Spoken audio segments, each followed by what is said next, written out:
Welcome into the Chasing Trails podcast, brought to you by St. John Trail Running and powered by Resilience Through Fitness. Join two middle-aged dads as they sit down and talk trail running, life, and everything in between. Now, here are your hosts, Jeff LeBlanc and Brandon Thompson. Hey, welcome in, everyone. We are here with another episode of the Chasing Trails podcast. You've got Jeff, you've got Brandon here. Thanks so much for taking the time to listen, and we really appreciate you taking the time. Maybe you're listening to this while you're running the Romp in Rockwood. That would be a great way to celebrate this whole amazing race that we've got coming up this weekend. One of the largest trail races in Atlantic Canada. And I would say just a real big party. And we're looking forward to it. Well, I don't know if looking forward to it is the right word. We're anticipating it. And we are getting ourselves prepared for cautiously this optimistic, weekend. Right? That's right. Cautiously optimistic. Jeff, I have been practicing this thing called visualization. I've been visualizing what it looks like to cross. I'm visualizing crossing the finish line. That's what I'm visualizing. Okay. I wonder if you're visualizing Skywalker and like lopping off the side into the rail yard or like climbing up it or what you're... Oh my goodness. But I have this big mental thing that I'm practicing right now. Right. And I'll tell you, I was going to tell you on race day, but I'll tell you right now. So I am not viewing the start finish line. Mm-hmm. I'm not referring to it as the start finish line. That no longer exists. Okay. It is now the halfway mark. So it is the halfway marker. And by saying that, I realize that now I'm just getting, when I see it, I'm just starting or I'm halfway and until I'm done. So that's one of the things that'll help me kind of coast through that 25K, mark, because the mental games really start happening there, right? You're like, oh, this is the finish. Like I'm at the finish. Well, no, you're only halfway. This is the halfway line. So that's what I'm doing. If you're slow like me last year, they'll try to give you a medal when you come across halfway. That will really mess with me. Just don't bark at the medal guy like I did. I felt bad afterwards, but yes, if you come in too slow, they'll try to hand you a medal. You can just take it and throw it back at them. But yeah. So I'm also preparing myself. I'm also preparing myself for the 25Kers who are going to be passing me as we go through the 50K race. So I'm just like trying to get my brain around that part too. So like Cody Cooper coming back around the second lap to pass you. Oh, jeez. Yeah. I'm trying to stay positive, trying to be positive here. That's right. Sorry, you're visualizing and I'm rooting it all. Sorry. I've mentally prepared myself that I will get to cheer Cody on at the beginning when he's up at the front getting ready to run. And the other guys that are running with him and going to be super fast. And then I'll be able to cheer him on again when he comes flying past me. Right. On the second loop. For sure. So, go get him. Yeah. Go get him, boy. But that's kind of where I'm preparing, and also just preparing my mind that this is going to suck. Like it's not going to feel good. It'll be hard, but it'll be good. That's kind of where I've been landing over the last couple of weeks. Yeah, it's going to be hard, but it'll be good. That's right. Yeah. So if you're running by the 30 millimeters of rain coming before it, but I mean, hopefully we've got enough time for that to shift. So that's that would be nice if it's not super mucky. But there's some really muddy spots that could be a big problem. Yeah, see, the last two times I ran it was dry the whole way through. So I don't even know that there would be muddy spots because it was hot and dry both times. So I guess this will be a new experience, but we usually do like a preview show before one of our races, but we've done this one enough. We didn't get Mark on. He's probably busy enough trying to get ready for this thing. So we'll have to do the preview ourselves here as we're talking about the rain and how much it's going to suck. So there are new sections. This is the big revelation. So I ran on one of the new sections last week, the new Blueberry Hill Trail, which is replacing the old Blueberry Hill Trail, which was along the power lines. So this one, though, if anything's going to be impacted by the rain, it's going to be Blueberry Hill because it's all just like freshly packed down mud and or dirt. So I could see that getting pretty sloshy. So you mean to say we don't like run out underneath the power lines anymore on the 4-wheeler trail or whatever it is? No, so you still do at the very beginning, like when you Okay. get to you come out You of still do that. like yeah, you still do that first part, Okay. but at the second half we skip like Marianne and some of those other trails, and then now Okay. you do Blueberry Hill, which Mhm. almost runs off of Zoo Trail, like so it comes right Okay. off Zoo Trail, so you'll cut across Zoo, almost kind of where that Y comes in, and you can go left or right. Okay. It's almost right at the base there, so it's a nice flowy little trail. Like it's pretty Okay. fun. So Yeah. a couple rocky spots, but overall it's pretty sweet. So that'll be a lot of fun to try out that new stuff and get lost Yeah. because it'll be totally new. No, it's always so well marked. You just have to pay attention. You'll be fine. Yeah, that's right. And I'm downloading the GPX onto my watch. And I should do that. I've never tried to do that on my watch. I've never have you taken never the had time it before? to figure out how to do it. So it like yeah. if I remember it correctly, I'm pretty sure I did it the last time or the time I did the 25K. It buzzes when you're supposed to turn. Like so the haptics kick in and it tells you when you're supposed to turn. So that's kind of fun, but if you're not paying attention, it doesn't mean anything. So but like me, I'm just kind of looking at my feet and like, oh, where am I supposed to go now? So they do have it well marked. They got all those big arrows and stuff, so you should be able to hit it. Pink little flags the whole way. Just yeah, you'll be fine. Yeah, we'll be fine. Just got to beat that cutoff time, and we'll be all set. Yeah. It's more than a 50K now, from what I understand. The new routes have made it slightly longer. That's why we get 4 hours and 45 minutes for the first loop, and whatever it is, 10 hours total or 10-15 total for the 50K. So yeah, this will be a new PR for me.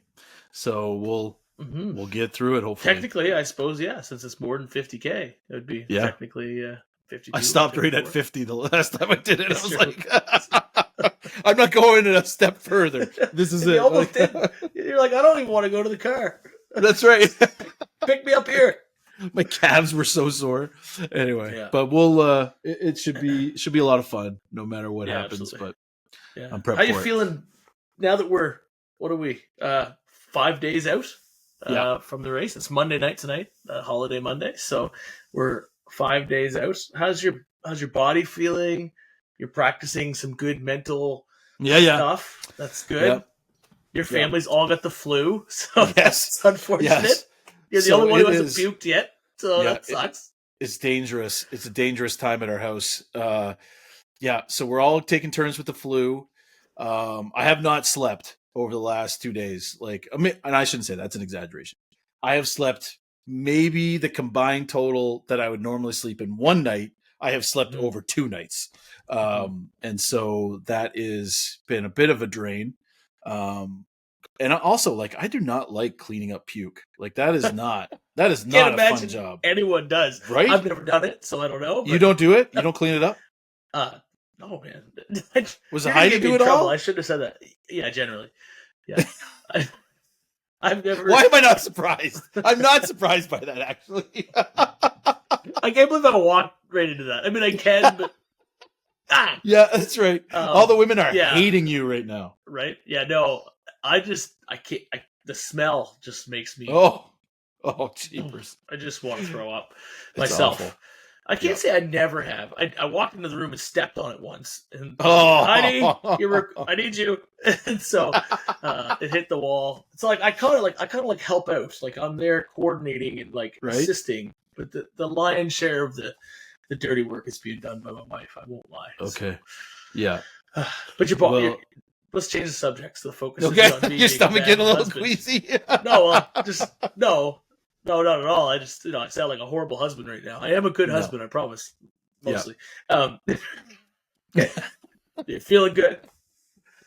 Yeah. Body is feeling okay. I did go get a massage because my calves are giving me some problems. They're still a little tight.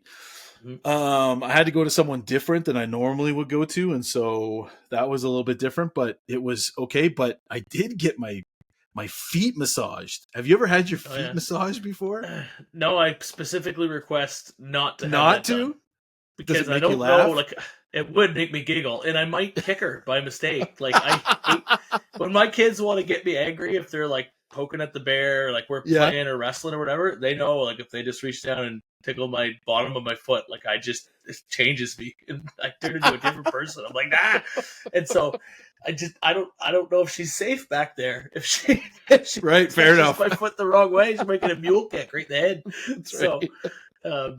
so I like when we first did our first interview, she's like, well, you're a runner, great, we'll do your feet. I'm like, no, you won't. Yeah. Ankles and above. Thank you very much. Yeah. So no, I got it done, and it was like my feet have never felt so good. So really, I'm definitely gonna try and get some of that done. If you can tolerate it, like my feet are very ticklish as well, and so I was like just like biting my lip, trying not to laugh while it was happening. But it was great. Yeah. So yeah, how about you? Are you feeling good? You ready to go? Yeah, I feel good. Felt really weird this weekend not having that like pressure of a insanely long back-to-back run in the schedule.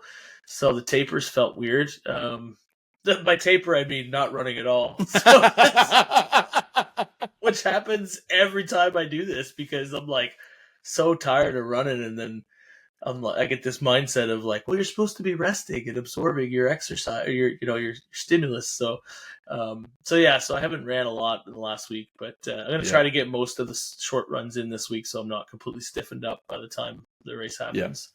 I have a massage scheduled for either tomorrow or Thursday. I can't remember which day it is actually. It's in my schedule. So that'll help me get loosened up. And my calves too are quite sore, but I've been using Medi-Stick to kind of help with that a little bit, massaging the icy hot rub or whatever it is into my calves and my ankles. And I feel like it helps. Like I have no scientific background as far as like what a topical pain reliever does for you. But at the end of the day, it seems to work well. Helps loosen them up a little bit. So I really like that stuff. And it's Canadian, so that's nice. There you go.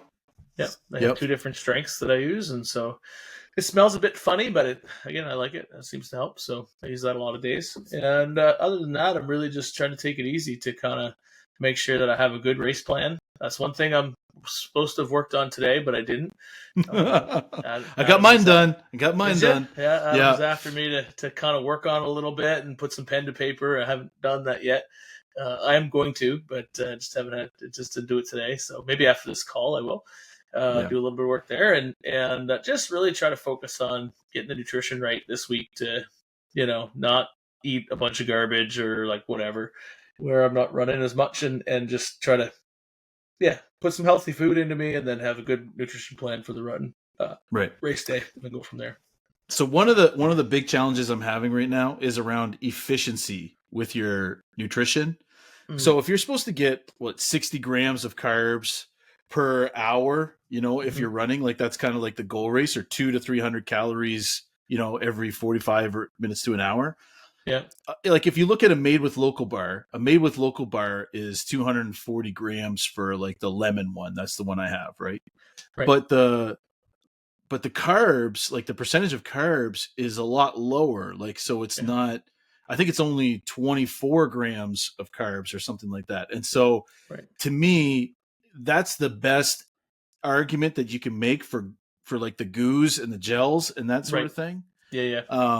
But it just, it's just harder on my stomach, so I'm going to have to weigh some of that, like try and get some like super dense carb foods, like maybe nuts, like something like that. I don't know if that's the right answer, but something like that will give me a little more efficiency. M&M peanuts. Yeah, that's definitely.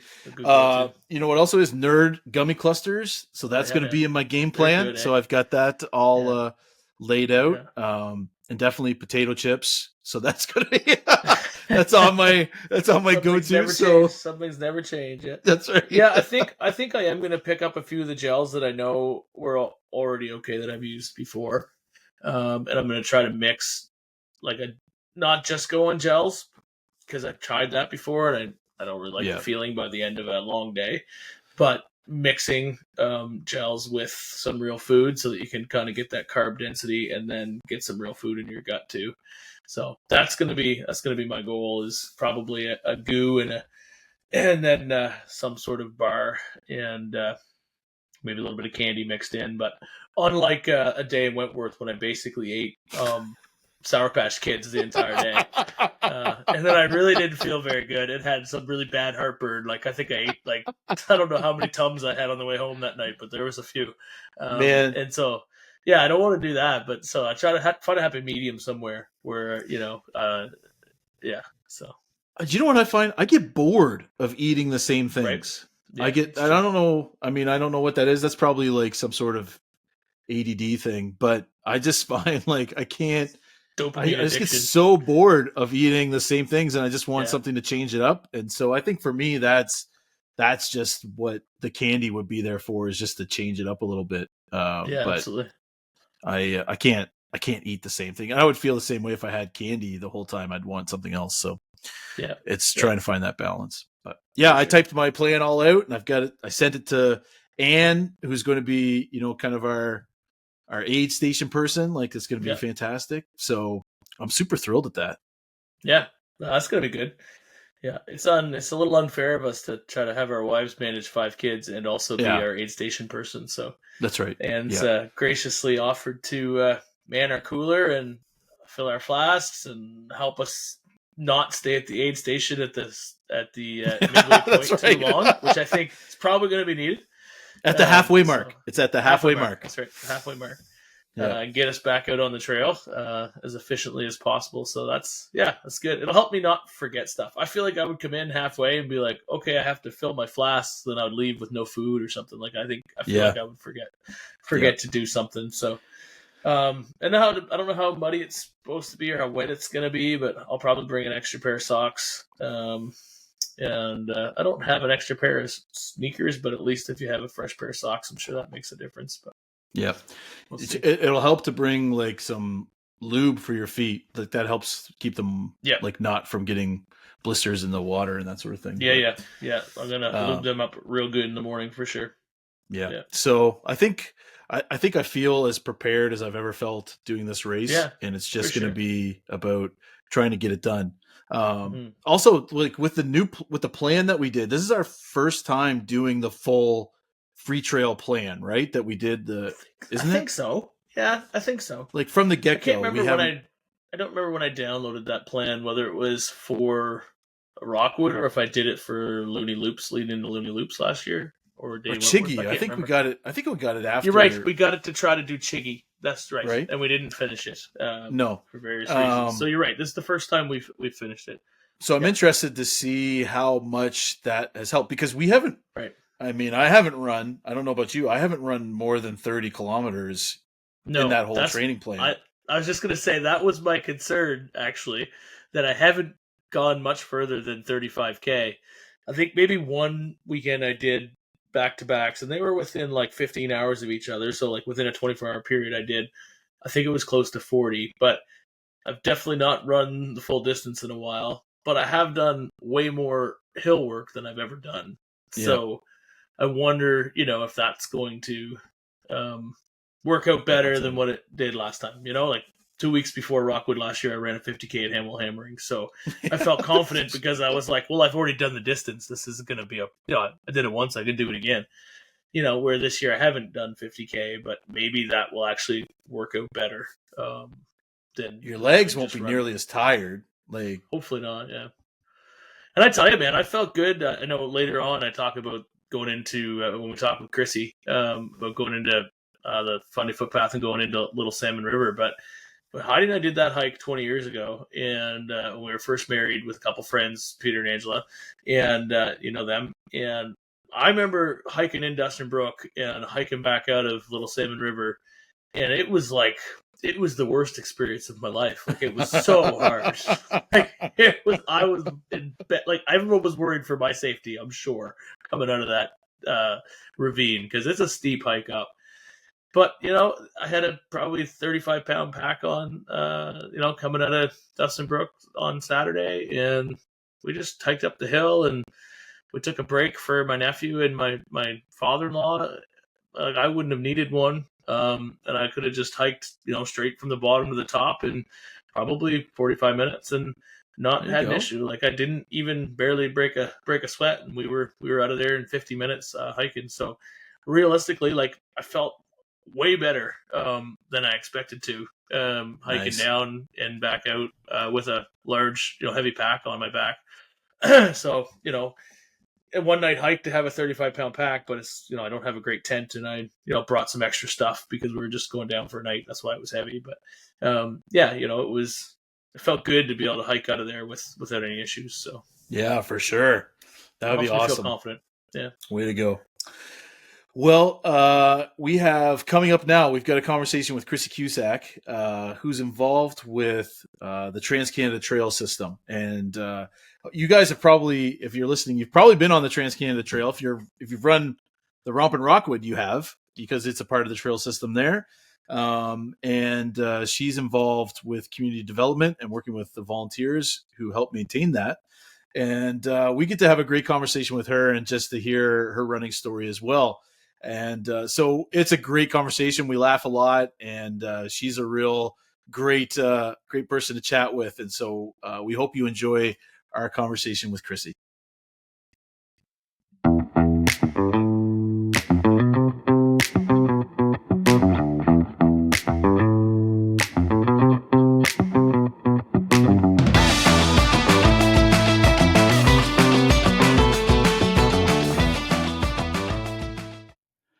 All right, everyone, we're thrilled to welcome into the Chasing Trails studios Chrissy Cusack, who's a trail runner living in Fredericton, but is also the coordinator of the community development and volunteers with the Trans-Canada Trail. And so we're thrilled to have you with us, Chrissy. Thanks so much for being on the show with us.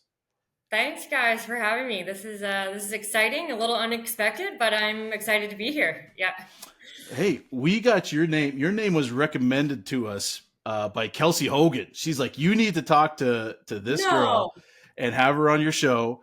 And so we said, all right, we're going to chase those recommendations down. And so here we are.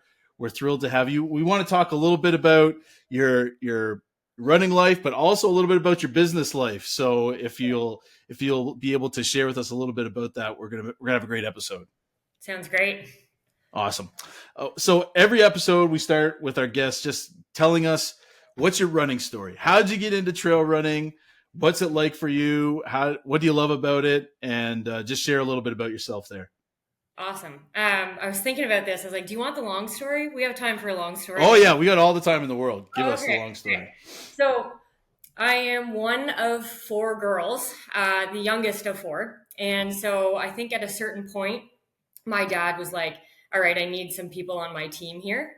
So from a very young age, we were outdoors, like in the woods, camping, fishing, whatever you can imagine. We were doing it, and he would drag us all out there, and that would be our weekend. So having a love for the outdoors at a very young age, that started then. And then he put us into every sport too. So basketball, soccer, volleyball, track, cross country. Did that all throughout elementary, right to high school, even a little bit into university. And I picked a career path too that would keep me working in the outdoors. So I work in natural resource management, and in my 20s had some really cool gigs where you were just outdoors every day, all day, kind of trekking through the woods, whether it be through swamps and, just messy, dirty days. And I feel like that really translates over into trail running quite nicely. Oh, yeah, for sure. Yeah. So, and then that athletic background too, like I've always sort of been a runner, started out on road at a younger age, and kind of dropped that for a bit, I would say. And when I moved back to St. John after my university days, I think I saw Shauna Sands. I don't know if you know her, but she's a local legend in St. John. She's a great trail runner, and she's very active. I saw her running with her dogs on the trail, and I thought, what the heck are you doing? Like that looks pretty cool. And the girl that she is, she welcomed me in, and it kind of started from there. But I would say, like, I'm going to tell you my first trail race experience. All right. Okay. Yeah. So this was in 2018. No, I think it was 2018, 2017. It's when they held the Fundy Circuit race. I don't know if Yeah. Yes, yeah. So I think that was the timeline. So I signed up for this race. 24 kilometers, I think it was at the time. No sweet clue what I was getting myself into. Like I just thought, hey, I'm outside. This is going to be a good time. Drove down there by myself, kind of got out of my vehicle, and I'm looking around and I'm like, whoa, these people look intense. Like they've got they've got like these watches on. And at the time I was like, what are those little like mini vests that they're wearing? Like, what is that kind of thing? Right. So Right. there I am. I get out in my like soccer shorts, my road runners, and I packed a book bag. Like it was a book bag that I was bringing on trail. And anyway, away I went. And 2 loops of 12K. And I had no idea what Fundy was like either running. So I get into the first loop and I'm like, man, why can't I run up these hills? Like there's something wrong with me. This is not going well. Like I'm dying here. And I'm looking around and all the like really intense people, they have their poles and they're hiking up. And I'm like, oh, okay. So there's got to be something to this. So I start hiking the hills, but I'm running with this book bag on, and the plastic water bottles that I've packed for myself for hydration are in the back of my book bag. They're leaking everywhere. So I'm getting wet. I have no water, and I'm not stopping at any of the aid stations because I'm like, you can't stop while you're running. Like you don't do that kind of thing. So I'm just powering through. I think it was like kilometer 15. I was like, oh, they put like a gel in our race kits, and I put that in my book bag. So flip the book bag around, open it up, just throw back a gel. I don't even know what a gel is at that point in time. Right. Swing it back. It's not a gel, it's chafing cream. And I'm at like kilometer 15, parched with like just pasty mouth. I'm like, oh my goodness, quite sick on the side of the trail. I'm like, geez, like I just got to get this race over with. So I come in on the second loop, and I could hear people over the mic. So there's 2 things that they said. They said those like packs in your race kit are not gels. So I was thinking, okay, there's some solace. I wasn't the only person. right? Flung chafing cream into their mouth. And then number 2, they said, oh, and here comes the first place finisher for females for the 24K. I'm looking around and I'm like, who the anyway? So it was a great experience. And afterwards I saw that they were serving some beer inside too with some really great snacks, and I thought that was a weird experience, but I kind of like it. So right. Wow. Okay, so you won your very first trail race? Yes, it was so Oh, bizarre. that's amazing. That's amazing. But I think I've told, like Amber and Shauna this, but I try not to tell too many people because I was a little embarrassed. Like I was like, I had no sweet clue what was up or down. But anyway, got myself through it, and still at it today, which is good. Wow, well, that's your secret's amazing. safe with us, right? Secret's safe with us, and we don't have that many listeners, so you're okay. But we should switch to chafing cream because yeah, that's right. Clearly, I think on the package it said like butt butter on it, and I just like you just saw the butter. You're like, oh, this is good. Let's go for it. I was like, this has to save me. This gel is going to be great. No, it wasn't that at all. Anyway, yeah. I wonder what the nutritional value is on chafing cream. I wonder if you looked it up. I wonder if there's any to it. It's probably just like oil, like petroleum and stuff. That's what it tasted like. So, yeah.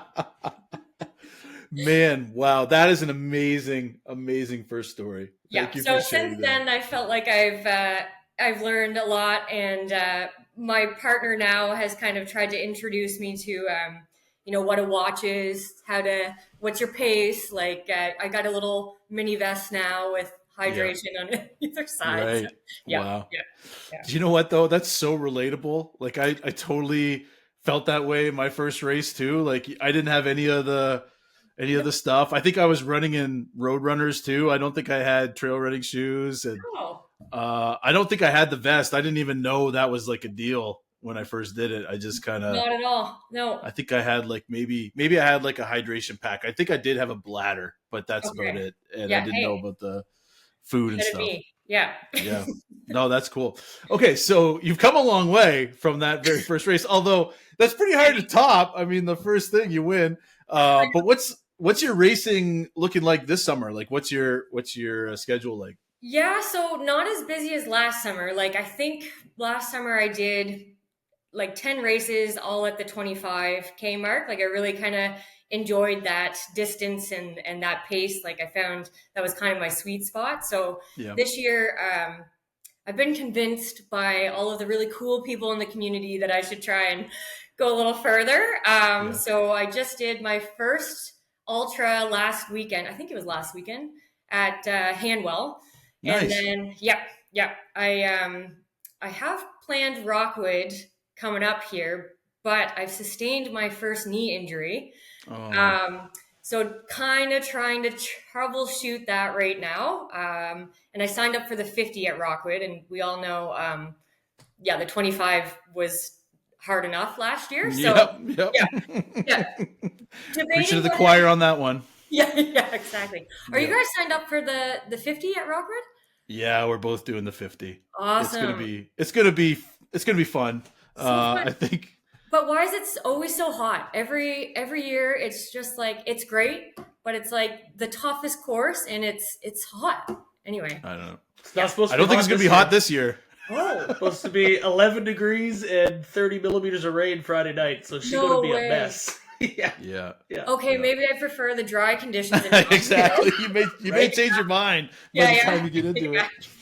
Oh, So that's shoot. on the list, but I'm not sure that I'm going to run it with the knee because my partner has kindly signed us up for the 110 Gaspésie in June. Oh, nice. So that's the big one for the season.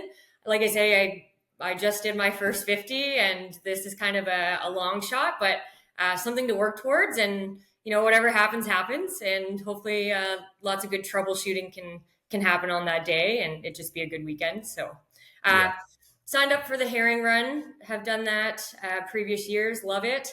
Hopefully the bootstrap this year.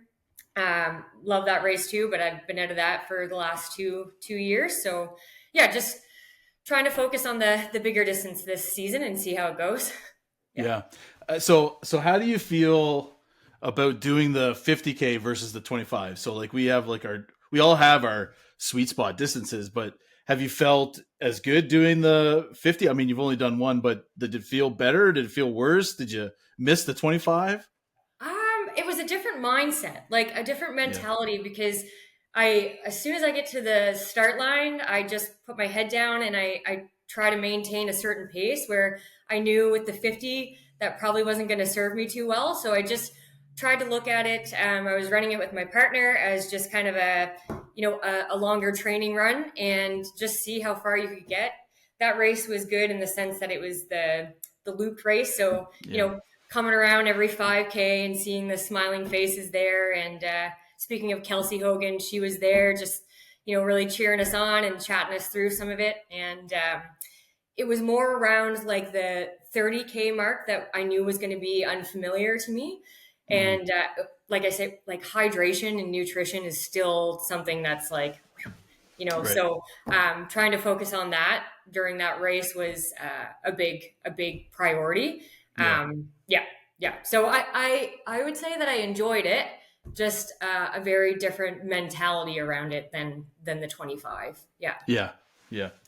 Okay, so just one more question about running thing here. How much, out of all the races in our region, what are some of your favorites? Like, what are the ones that you look forward to each year so far? Oh my gosh, Rockwood always, because I find that course is so challenging, but like that's what I want to be running on. Like I think Rockwood is some of the best grounds really to be training on, and I think it's so much fun. Mark puts on a great event down there. Like the vibes are good. There's lots of people around. So Rockwood's up there. But honestly, like I said, I committed to these 10 races just locally, like in New Brunswick last year, and they were all awesome. So like Yost up here in Fredericton, great. the Mactaquac race last year was my first time running it up here, and that was a blast. Mm.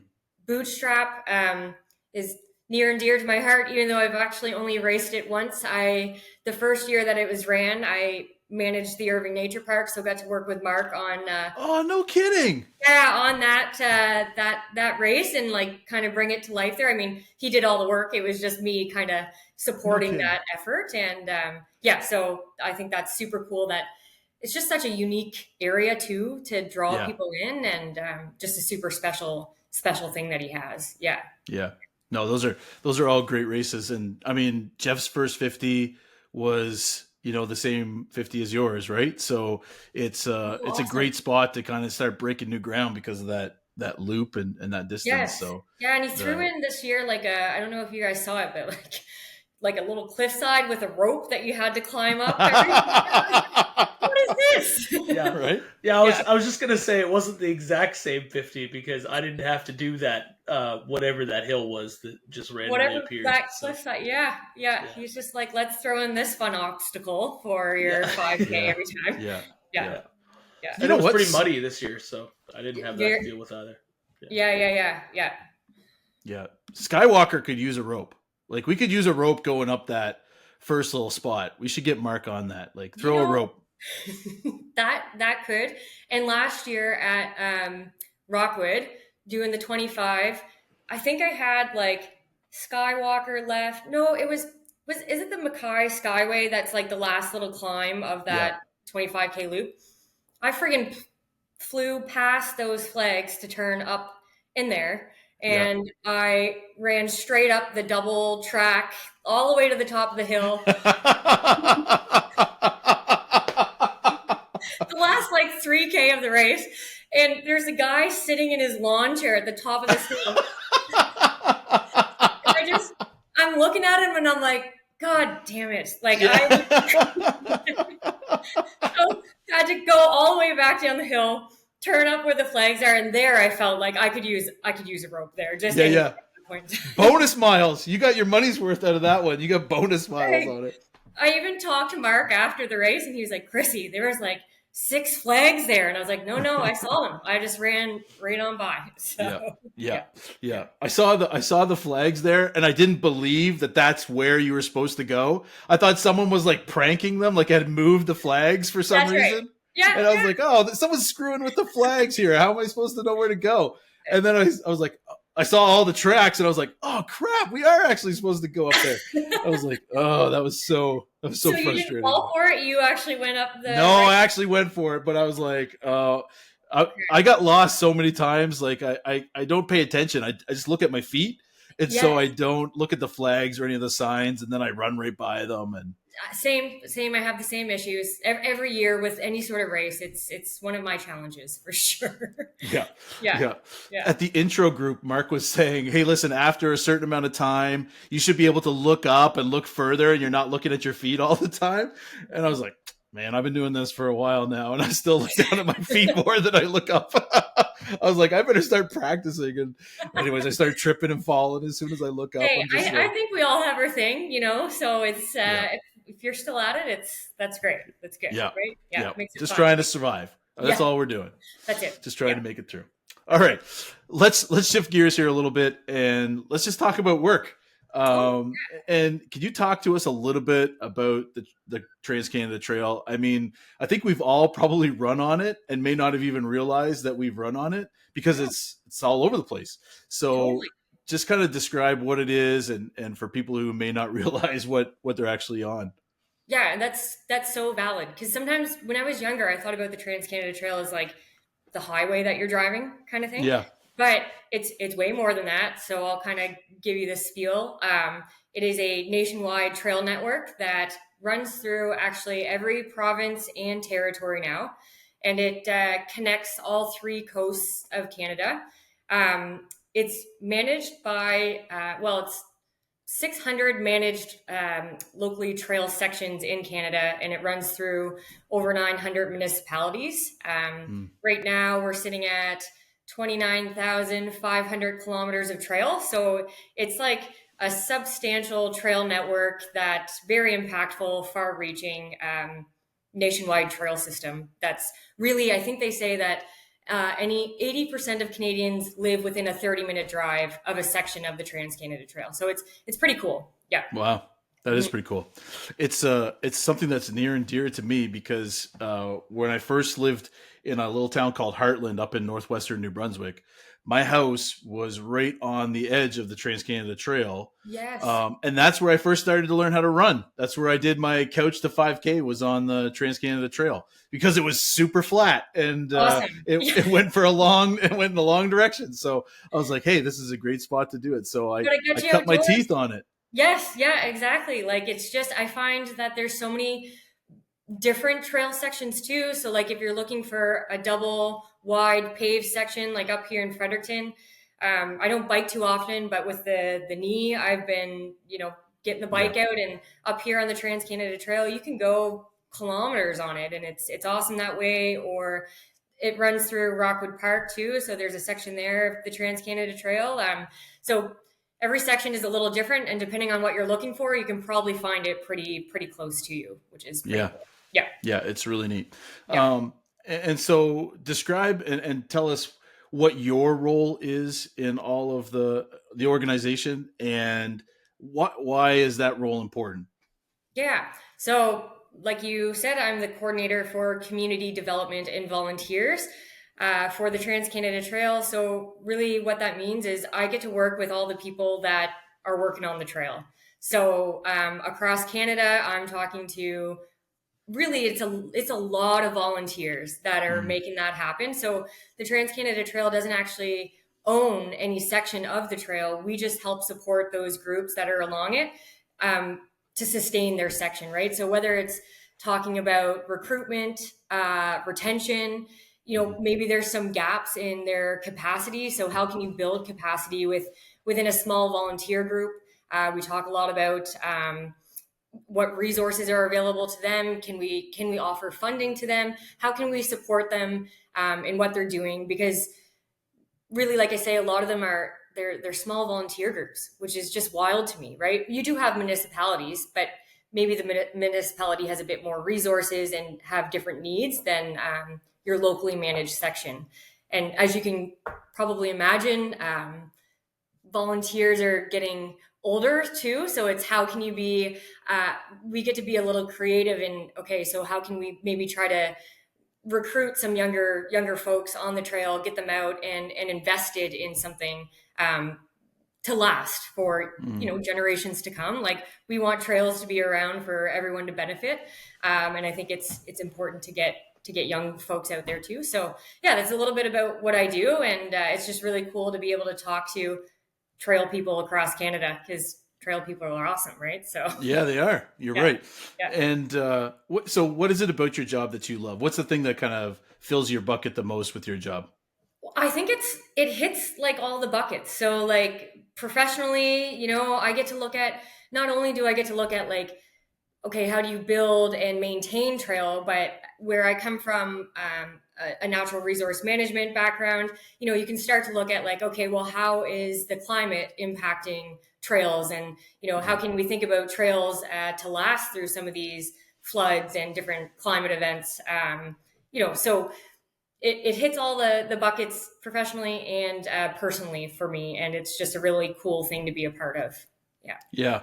Well, I mean, it's certainly something that's so valuable. I mean, here in my own hometown of Hampton, we have it running through the Dutch Point Trail system, and that's just an amazing place to go walk and enjoy the water, the river, as well as some of our woods. And so it's just such a huge part of our town. Like it makes a big difference in our community. And it's cool to hear that within a lot of different rural and urban communities across Canada. So like, you even think about like the Northern Territories, and it's running through there, and you've got different groups working to make it work up there too, right? So it's I think it impacts a lot of people and a lot of Canadians, right? So it's It's cool. Yeah.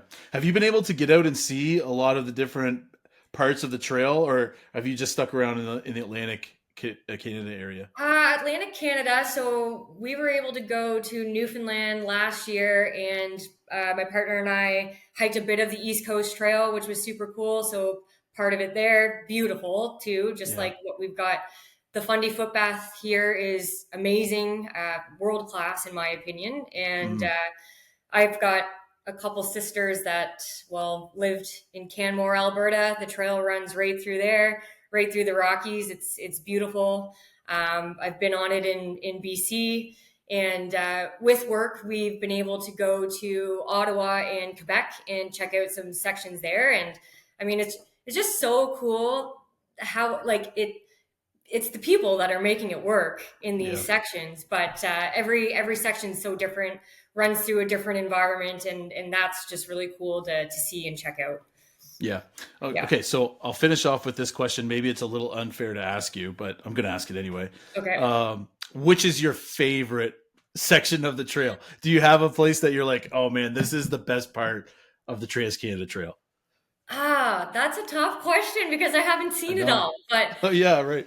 Do you know what? I'm a proud New Brunswicker. Like, I will always kind of preach for this province, and I think that there's just so much to take in here. And honestly, I think I had one of my best, most memorable experiences along the Fundy footpath. I had in my undergraduate, it was myself and two other girls that, again, we didn't know what we were taking on, and we just packed ourselves with these big packs, and we said we have the weekend to get through this hike, and we didn't know how long it should take us. We arrived there and it's pouring rain, and we're like, great start, you know. But to just that coastline to me is just so beautiful, and I think it's such a cool thing that is part of the Trans-Canada Trail. You can find, if that's your thing, like if you want to find a rugged hike, you can find it on the Trans-Canada Trail. To me, that's one of the best. But you can find different sections too, whatever kind of fits your need. Yeah. Yeah. No, we're spoiled here. I don't think we quite recognize all that we have in front of us, and so that's a pretty cool thing. Agreed. Yeah. Agreed. Yeah. Jeffrey, you got anything before we finish off? Or are you good? Nope, I'm pretty good. I was actually just down into Little Salmon this weekend, and it was a great hike. Yeah, and so I've done the footpath a couple times, and I haven't done really, other than Cape Shinekto, I haven't done a lot of hiking, but you do the footpath a few times and you realize like there can't be better hiking than that anywhere else in this country, really. So I can see why you preach that for sure. I would agree. Oh, that's awesome. And that's like super rugged and intense that you've done that a few times. That's awesome. Yes, but it was also raining, right? Like it rained this weekend. It did. Yeah. We didn't get too much down Little Salmon on Friday night. We only had probably like 2 to 4 millimeters, so it wasn't too bad. It didn't rain at all while we hiked. We had my 13-year-old nephew. It was his first hike, so we said, well, we'll keep it easy on you, and we'll just hike down Dustin Brook Trail into Little Salmon, and then put some rocks in your bag when you go on your way out. But his dad took pity on him and took the rocks out before he started. So did he say that he wants to do it again, or he does? Yeah. See, that's why we wanted to start him off sort of light. Not that that's an easy hike. The hike out of Dustin Brook is pretty tough, but but short enough that he enjoyed himself. And then we went to Adair's Wilderness Lodge and had a big feed. So he thinks that's what hiking's all about now. Just do a couple hours of walking. Sounds good to me. Go have fish and chips, you know? Sign me up. Yeah. Yeah, exactly. So we're going to see if we can't get him out on a little bit longer hike next time and see how he feels. But yeah, it was great. Oh, awesome. That is so sweet. Very cool. I mean, you could talk to a lot of people and they'd have similar stories about the Trans-Canada Trail, right? Like there's just, everyone's got a piece of it with them, you know, where they've been on it and what they've experienced. And so, Chrissy, thanks so much for what you're doing to help organize people to work on the trails. And of course, thank you to the volunteers who help maintain and sustain those trails. With, you know, the weather we're having lately, it doesn't get any easier, you know, like the washouts and the everything else happening. So it's a big job. That's right. So we really appreciate them. And Christy, thanks so much. We hope that we'll be able to see you at Rockwood. But yes. But if not, all the best on your running season. And we can't wait to hear you win Gaspasia. And that'll be fantastic. Hopefully you'll have, a real vest on this time and you'll be able to navigate it okay. That's right. Well, I'll let you know. I'll give you an update. Okay. Yeah. Okay. Fantastic. Thanks so much for being with us. Thanks so much, guys. That was fun. Have a good night. Yeah. You too. See ya. Jeff, that was a fantastic conversation. I had so much fun chat with Chrissy, and just to hear about the Trans Canada Trail too is just a really cool thing. And I think she's got a pretty sweet job. Like that's a pretty cool job to be able to be involved with that. Yeah, sounds like it. I mean, I'm sure it'll provide lots of opportunity. Like she said, she likes being outside and stuff like that, and being part of that huge network of trails. I mean, that's not an easy job either. I'm sure, working with municipalities and different volunteer groups and stuff like that, there would be a lot of challenges and a lot of things to work through, I'm sure, with a network that large. Just the amount of work that goes into the footpath always blows my mind, how pristine those trails are. Yeah. And the amount of volunteers and organizing of fixing those trails after a big storm or something. They have 4 kilometers washed out right now between, I think at Big Salmon if you start from Big Salmon, head towards the national park. I think the first 4 kilometers is washed out, so you got to take a different entrance point. But I mean, it sounds like they're going to have it fixed pretty quickly. A couple weeks and it'll be open. So to think that that much work that needs to go into 4 kilometers of rugged trail will get done as quickly as it's going to be. It's pretty cool. Yeah. Did you catch too? Like, so she's the youngest of 4 girls, and she said her dad was trying to get someone to be on her team. Man, how much did that resonate with you? Like with all of our daughters, I was like, oh man, I've been there. I know what that feeling is. Yeah, I'm still trying to figure out which one's going to be on my team. They They waffle. I think I have to split it up because I have one that's sort of interested in hunting and fishing, and then another one who's interested in trail running more than other stuff. And so it doesn't seem to have just one that's really gonna be the all out tomboy or whatever. Not to say Chrissy is. I don't know her as well, but she's a heck of a runner. That's for sure. That's for sure. Just to be able to win your first race that you've ever been in on nut butter, nonetheless. Yeah, that's right. Yeah, is an amazing thing. It was a great story, wasn't it? It was so fantastic. You know what I'm blown away by is we have spent probably more this season talking to just regular folks in our area who are great trail runners, and I've just been so impressed with the stories that we're hearing. Yeah. I think I've enjoyed those the most so far this season. Just listening to everyone's trail running story and hearing some of those great things. It's just cool to hear people who have never trail run before, and then start during the pandemic, like Jess did last week, or people who are doing it to kind of help with their mental health, or people who are doing it because they're trying to figure out what to do now that they can't play the sports that they like and all that kind of stuff. So it's just the kind of neat way to hear people's stories. I think that's been the most fun thing this season so far. Absolutely. Yeah. Yeah. It's been good. So we'll continue to hunt those down. That's right. Yeah. And before we go this week, I'm going to make a post about the fact that we're expecting another baby. So, you have to listen to this episode to find out who's having the baby. Right. So we'll put that up midweek, and then you'll have to tune in all the way through the episode and get to the end to find out who it is. So if you haven't figured it out yet, we're having our 6th baby girl in October. So. I didn't even know you were having a girl. Another girl.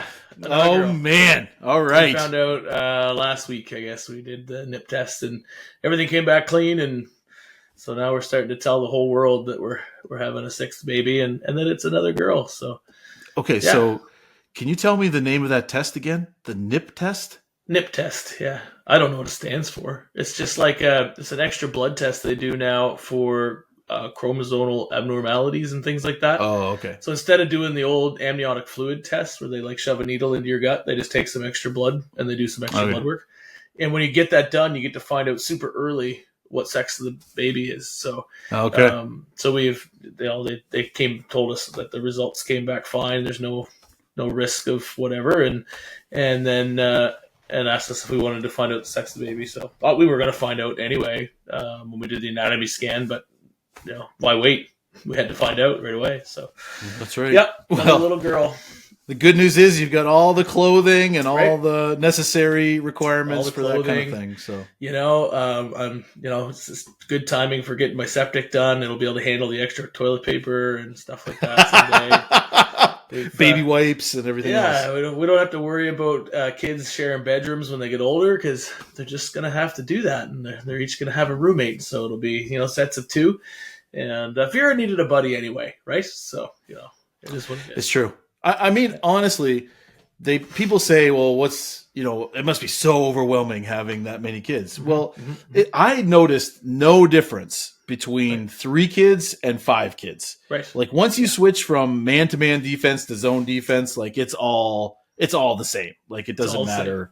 I would agree. And it's just chaos. It's funny. I was having that conversation with someone at swimming lessons today, actually. That was my argument. Was that, honestly, after 3, the crazy doesn't really get any worse. It just, lasts longer, I guess. But it, because my older kids look after themselves, so I don't need to, when you're 14, you're grown up. When you have a big family, like you just have to figure it out. That's what it is.